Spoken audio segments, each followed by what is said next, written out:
Mula sa Asian Community Development Council, ito ang Philam in Focus. Mondays at 12 noon, right here on PHLV Radio. Magandang hapon po sa inyong lahat and welcome to another episode of Philam in Focus, a program by the Asian Community Development Council or ACDC, where we shine a light on critical issues, inspiring stories, and exciting opportunities affecting the Filipino-American experience. I am your host, Edelweiss Solano.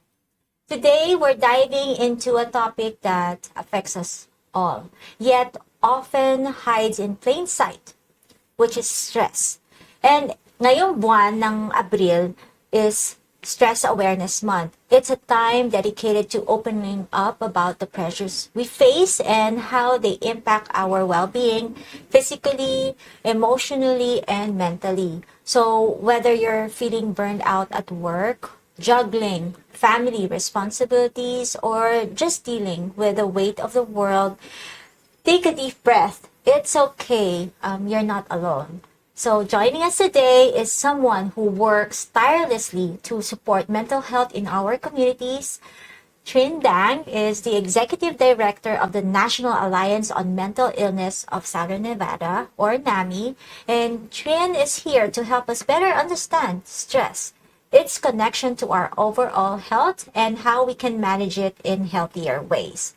So, Trinh, thank you for returning to the ACTC podcast. Welcome back.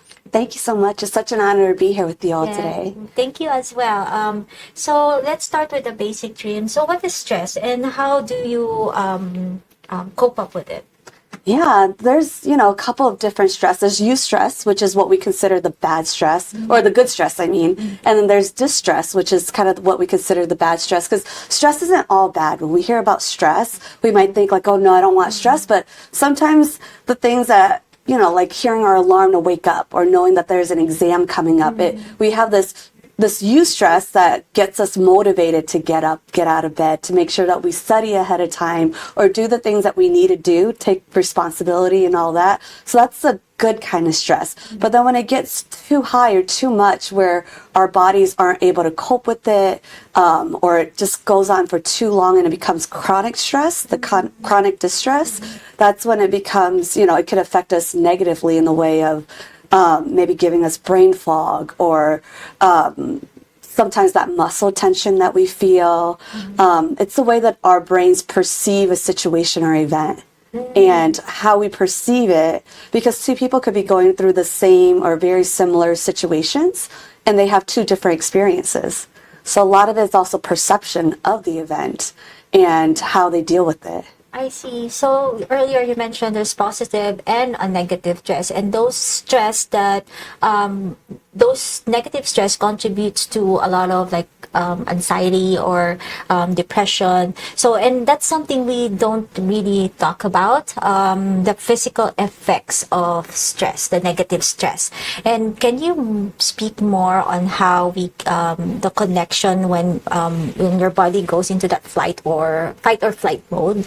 Yeah, I won't get too much into it, but there's a lot happening biologically. There's different parts of our brain that when certain parts get activated because of a negative stress, it's going to do different things to our body. That's why sometimes when we get really stressed out, or say if you just got into a car accident or something happened and your body starts to react, like your heart starts to race, your breathing might get more shallow, or your blood vessels change, or your eyes get dilated. There's certain things that are happening within our body that's getting us prepared or ready, that adrenaline might kick in and you're ready to either fight, so either stand up to the situation. Some people have, and everyone's response is different. There's no right or wrong per se. It's just instinct. Flight, where people just kind of run or avoid the situation, or fawn, which is they're just trying to get by and get through it. But we all react a little bit differently when that inner part of us gets activated within our brain. I see. And if you can share, earlier I know you had a very unfortunate event, but then I was surprised that you said you said that you didn't actually, usually you'll be acting or reacting differently to that kind of situation, but earlier you didn't. You were like calm. Yeah, so if anyone didn't know, right before I got in here, trying to pull into this really small parking lot, I backed up to try to, because I missed the parking space, backed up and didn't realize there was a pole. Yeah. And so I hit the pole. And then I was like, oh, shoot. Okay. And then I pulled forward and tried to pull into this really small parking space, and there wasn't enough room on the left.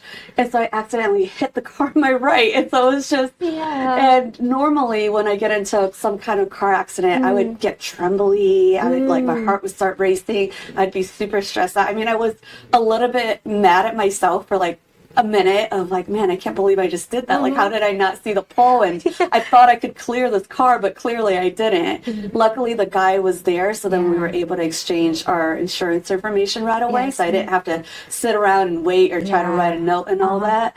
But I think in my head, perception, right? Yes. Because in my head, I could have been like, oh my gosh, it's the end of the world. I'm so stupid. What did I do? And it's that self-talk, that inner talk that really, it shapes how we respond to things. Because then what I started telling myself is, you know what? Like, yeah, this is an accident. It sucks. I've been in accidents before. It could have been worse. Yeah. Luckily, no one got hurt. Okay. Just a couple of scratches. Our insurance will take care of it. Yeah, it might go up, but you know, no one got hurt. It's okay. I'm gonna go on with my day. And then I just took a couple of deep breaths and just said, it's gonna be okay.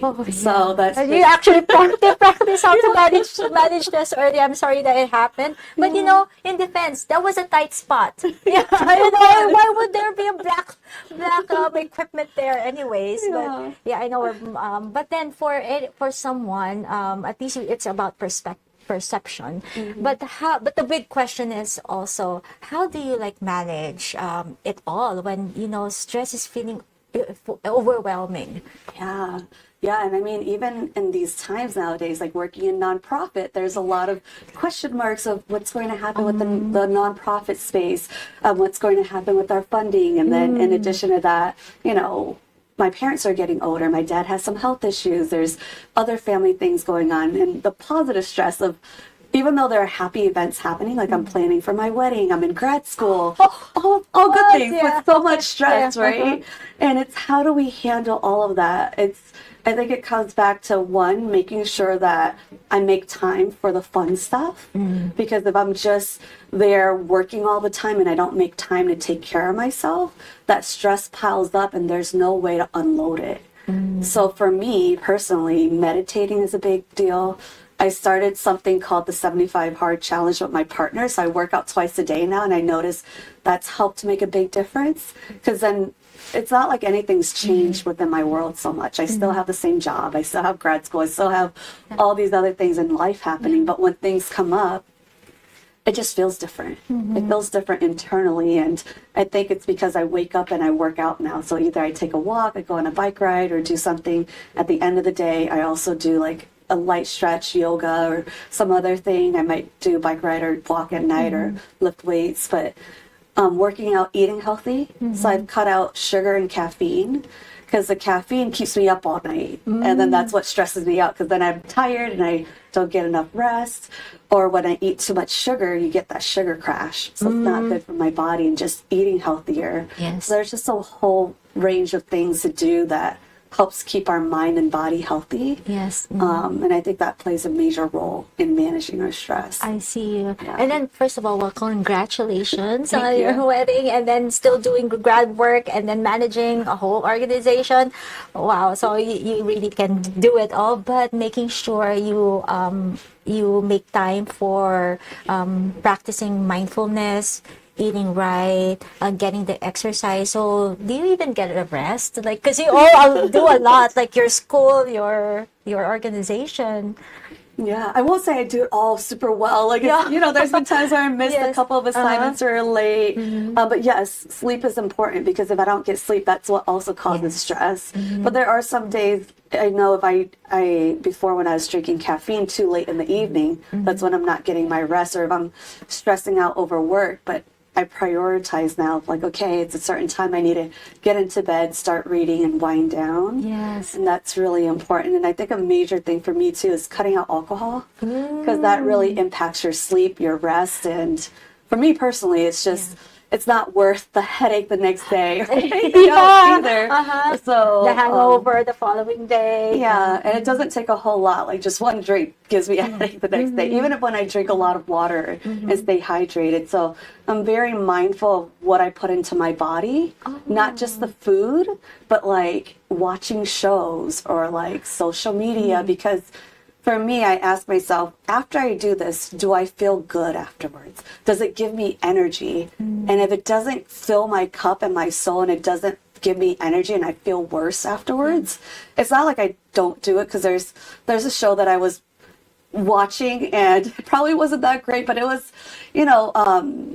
it wasn't a happy show. So in the end, I just felt worse after watching it. And I just remember thinking like, man, why did I watch that show? Usually I would like to watch romantic comedies or something that like uplifts me and fills my cup, makes me laugh. But I did get sucked into a show this week, and I noticed that my energy for the past couple of days of like, man, I feel bad. Like when I think about that show, it was a documentary and it just wasn't, good things that were happening. And so I think I'm very sensitive to that, and I'm cautious on what I put into my mind, my food, my body. So then that helps me manage my stress when I know, okay, let me feed myself things that uplifts me.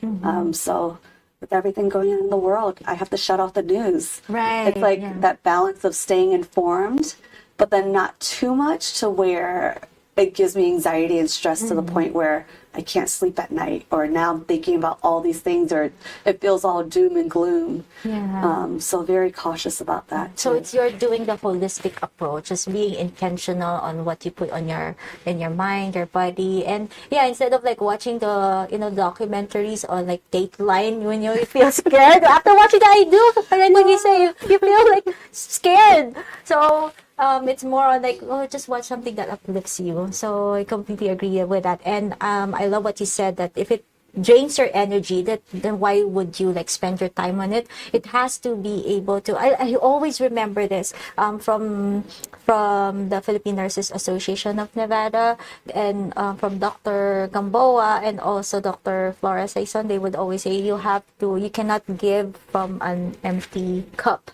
So it has to be you have to be like clear and then full in your own self to be able to give. And it's working in an organization, a non-profit, you really have to be able to serve well. If you can take care of your whole self, how can you take care of other people? Exactly.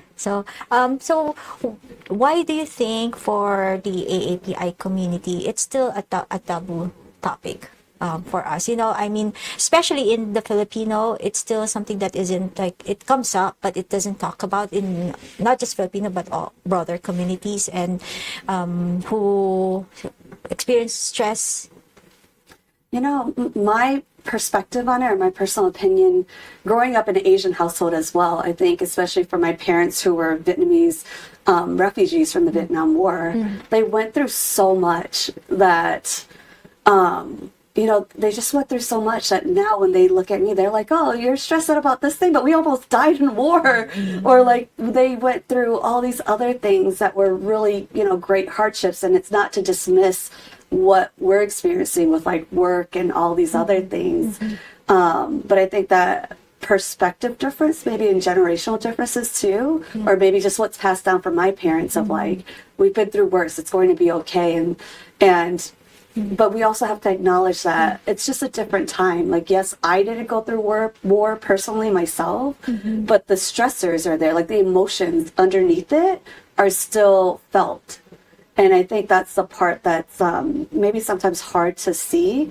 And sometimes what's hard to understand is that we might think that, oh, I have a house, I have a car, I have a job, I have like, some things that maybe back then my parents didn't have at some point.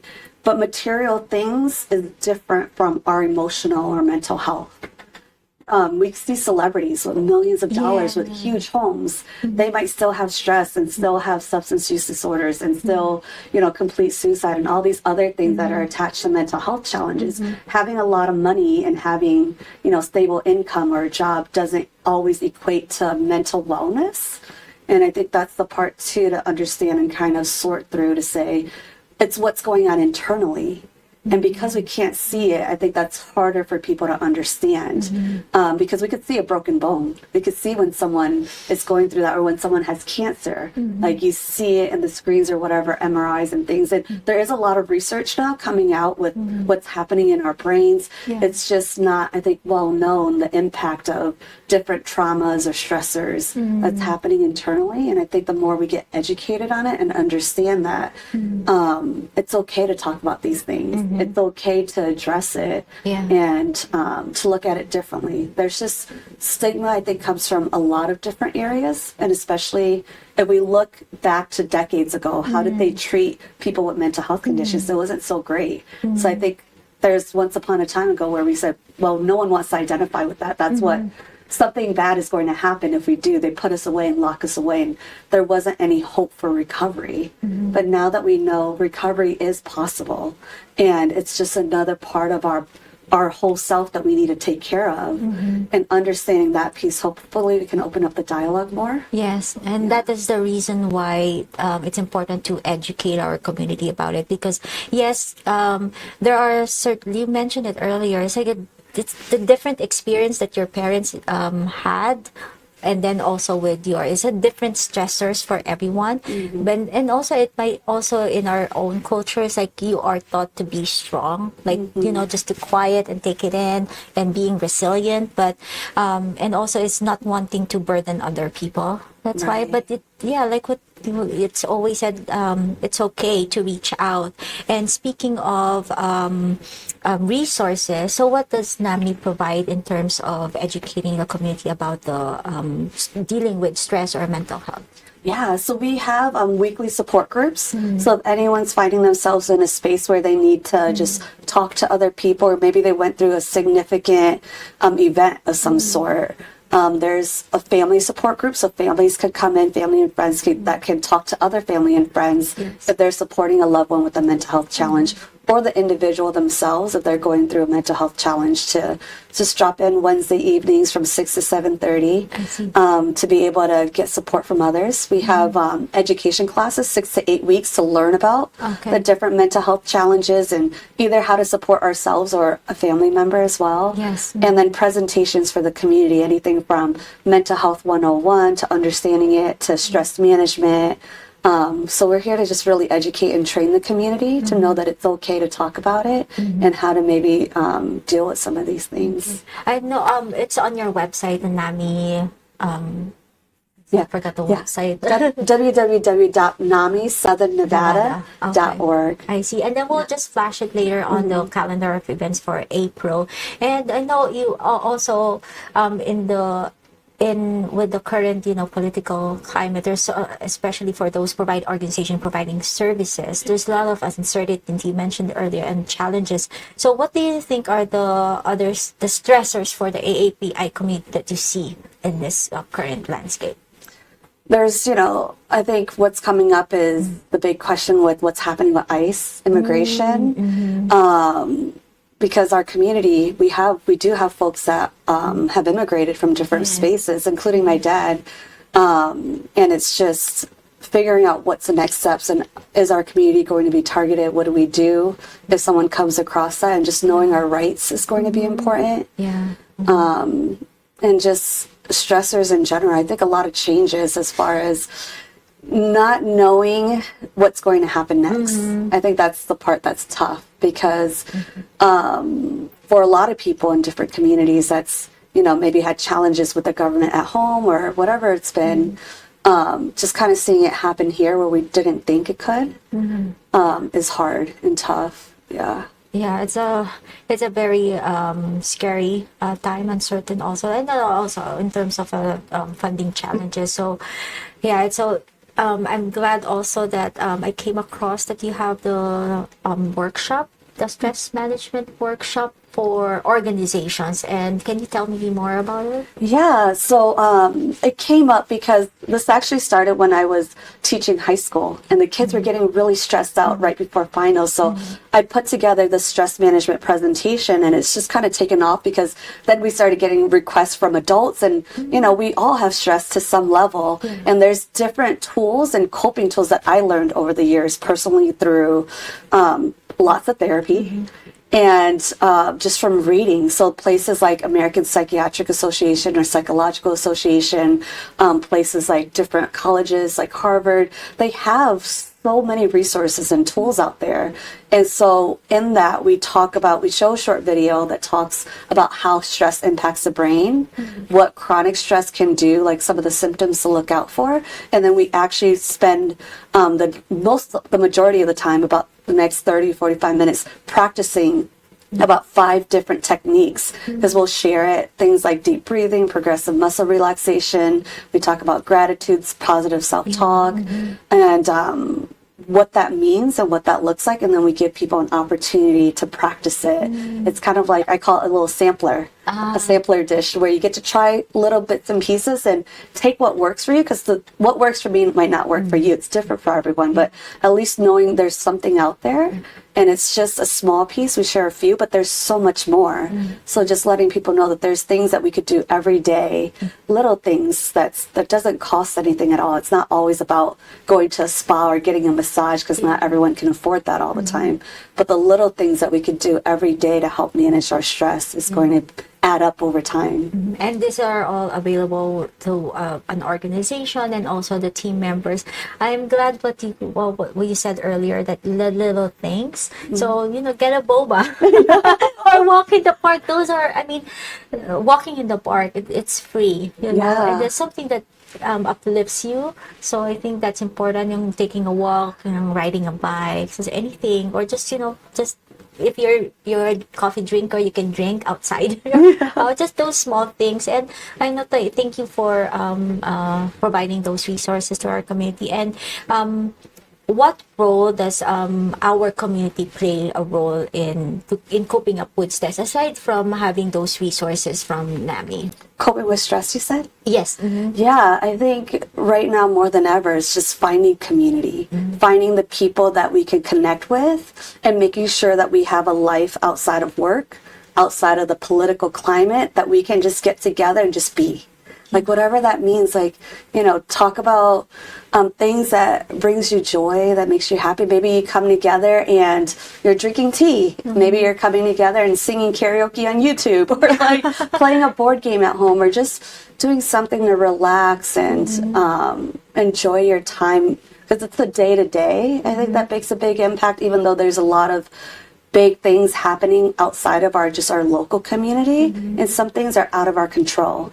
And so knowing that some things just aren't within our control, the more we think about it, the more we stress and create anxiety for ourselves, it just takes away our own peace, our own inner peace. So what can we create within our own communities, whether it's with friends, relatives, family members, that can bring us that joy and peace day to day? I think it's huge. That's so true, Tin. I love what you said on, you know, finding your community, singing, you know, just doing simple things. I think we always go back to, you need to travel, you know, go to Europe or anything, but it's just simple, finding the simple joy in everyday life, and just singing karaoke, even just at home. I love that, you know, because I realize, you know, it's what will give you joy, whatever that is, whether it's drawing or sketching, whatever it is. But I love what those things that you said, just to enjoy the simple things and do the simple things. And can you tell us about the other events upcoming for this year, just such as the NAMI Walk? Yeah, thanks so much for bringing that up.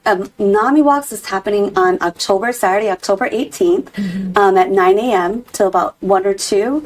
And it's a way for us to just come together as a community and celebrate mental health awareness and know that you're not alone. Because I remember my very first NAMI Walk, like back in maybe 2014, 2015. And I was very new and, just getting introduced to the mental health space and community. But that was the first time that I went out, and it was in Orange County, where, when people say that those words, the phrase, you are not alone, when you're in that space, you actually feel that you're not alone, because you have a whole community of people who care about mental health, who understand, and you meet other people who might have gone through their own challenges, or they have family members who have, and it's just such a supportive and uplifting space. Like last year we had a DJ, and we had music, and we have vendors, and just people coming together. I think we did yoga, Pilates, and nice. Dog friendly. We do a walk, and we're just there to say, hey, we're here. It's okay to talk about mental health, and we'd like to invite the community to come join us. Doesn't cost anything to register or create a team. If you'd like to donate and help raise money, of course, that is always welcome. That's how we continue providing our services at no cost. But it's just a great way to come together and spend some time outdoors at Lorenzi Park. So it's around a little pond. It's really cute. Oh, nice. A good venue. So October 18th. That's Saturday, and then at Lorenzi Park. So there's no cost to joining the event. So please free to visit the NAMI website, and then or in social media, just to learn more about the NAMI Walk and other upcoming events. So Trin, before we conclude with the show, what is your advice to our community members who may be struggling and not talking about it? Yeah, I know it's scary at first to open up and talk about, because I've been there. That was me 10 years ago. I would never, some of the things that I talk about today, I would not have. But what I've learned over the years, and I'm so glad that for me, when it got to a point that I needed to reach out and get professional help, talking to a therapist, that has been the best decision I've ever made, because I think there's a lot of stigma around that. But what I learned was that they taught me things of how to manage my stress, how to talk about my emotions, how to identify it, how to work through it so that it no longer holds shame and grief and all those things. When we bottle it up inside, it's like sweeping things under the rug, and it never really goes away until we actually go in there and work to clean it out. Doesn't always take talking to a professional, but I think educating ourselves around it, whether it's reading self-help books, watching YouTube videos, and if it gets to that point, being okay with reaching out to a professional, but just start somewhere. To know that oftentimes for me, I know when I've opened up and shared it with someone I care and trust, it makes a huge difference. It takes that weight off my shoulders, and knowing that there's someone there that cares for me and can support me.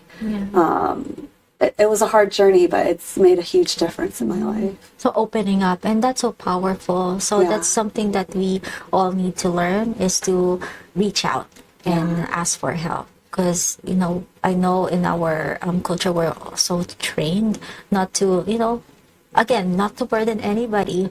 It's like you have to show like strength, but then asking for help is a sign of strength also. So opening up, that's a very good one. Thank you for that beautiful advice, and just go reach out to anyone that you can comfortably ask. So thank you very much, Trin, for sharing your insights on about stress and how to manage it. And you yourself embodies it. Like, you're a very calm person, even with what happened to you earlier.